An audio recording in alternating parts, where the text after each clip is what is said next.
नमस्कार. नवीशा किचनमध्ये आपलं स्वागत आहे. तर आजची ही रेसिपी खूप पारंपरिक रेसिपी आहे, कारण ती माझ्या आजीच्या हातची आहे. डाळ वांग रेसिपी लहानपणीची आठवण करून देणारी आहे.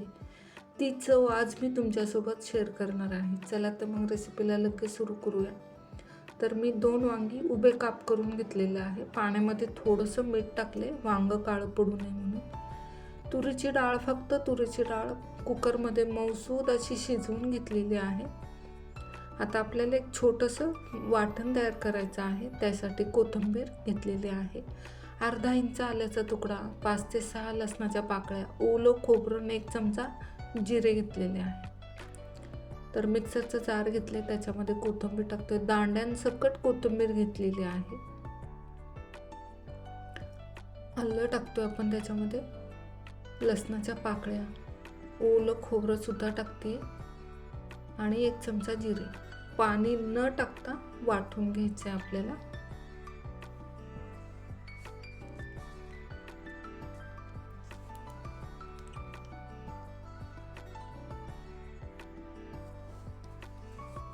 हे बघा, वाटून झालेलं आहे. आता तुम्हाला सर्व साहित्य पुन्हा सांगते. तर आपण वांग तर कापून घेतलेले आहे, डाळ पण शिजवून घेतलेली आहे. 1 टोमॅटो घेतलेला आहे, बारीक चॉप करून घेतलेला आहे.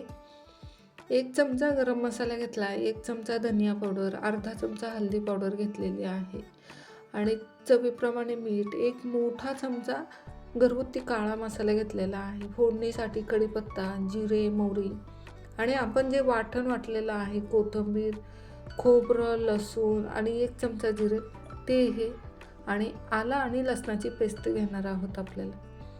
चला तर मग रेसिपीला सुरुवात करू. तर मी पॅन ठेवला आहे, त्याच्यामध्ये 1.5 चमचा तेल टाकते.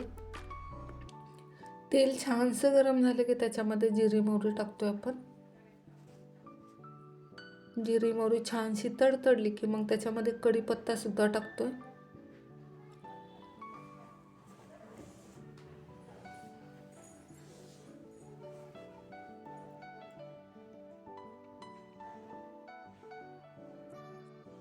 थोडंसं काळा मसाला टाकते मी त्याच्यामध्ये, आपल्या भाजीला सार येण्यासाठी.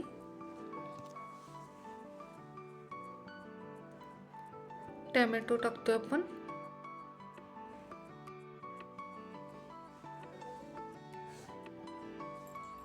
एक चमचा आलं आणि लसणाची पेस्ट टाकते आणि आपण जे वाटण वाटून घेतले ते वाटण टाकते. मंद गॅसवरच परतायचं आहे. एका साईडला गरम पाणी ठेवलेलं आहे मी, गरम पाणी वापरायचं आहे. आता त्याच्यामध्ये आपण मसाले घेणार आहोत टाकून. तर धनिया पावडर, हळदी पावडर, काळा मसाला आणि मीठ, गरम मसाला सुद्धा टाकलेला आहे.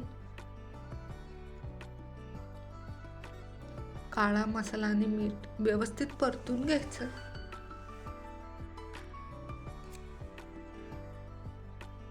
आता त्याच्यामध्ये मिक्सरच्या भांड्यामध्येच थोडंसं गरम पाणी घेऊन ते पाणी टाकलेलं आहे त्याच्यामध्ये. कढईला तळाला मसाला आपला चिटकू नये म्हणून थोडंसं पाणी टाकले. आता हा मसाला शिजण्यासाठी आपण 5 मिनिटासाठी झाकण ठेवतोय त्याच्यावर. मंद गॅस करायचा आहे. 5 मिनिटं झालेले आहेत. झाकण काढते. हे बघा किती मस्त असं मसाल्याने तेल सोडलेलं आहे. आता त्याच्यामध्ये वांगी टाकतोय आपण, उभे काप करून घेतलेले.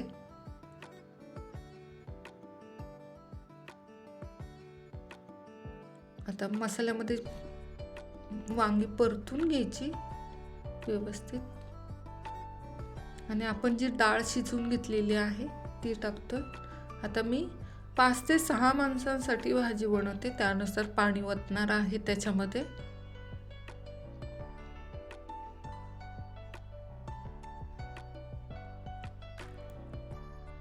गरम पाणीच वापरा.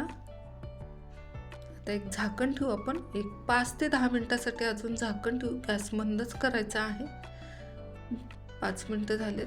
5 ते 7 मिनिटं झालेली आहेत. झाकण काढले. किती मस्त भाजी शिजलेली आहे. आता वांग शिजलं का नाही बघूया आपण.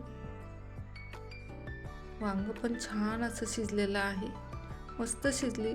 तुम्ही चपातीबरोबर, भाकरीबरोबर खूप छान लागते. आता एक सर्विंग प्लेटमध्ये काढून घेते, थोडीशी कोथिंबीर टाकते, तयार झालेली आहे. तुम्ही ही भाजी भाताबरोबर तर खूप छान लागते, नक्कीच ट्राय करा. तयार झालेली आहे पारंपरिक डाळ वांग रेसिपी. आवडली असेल तर व्हिडिओला लाईक करा, शेअर करा आणि चॅनेलला सबस्क्राईब करायला विसरू नका. पुन्हा भेटूया अशाच नवीन रेसिपीसोबत. तोपर्यंत बाय तुम्हा सर्वांना.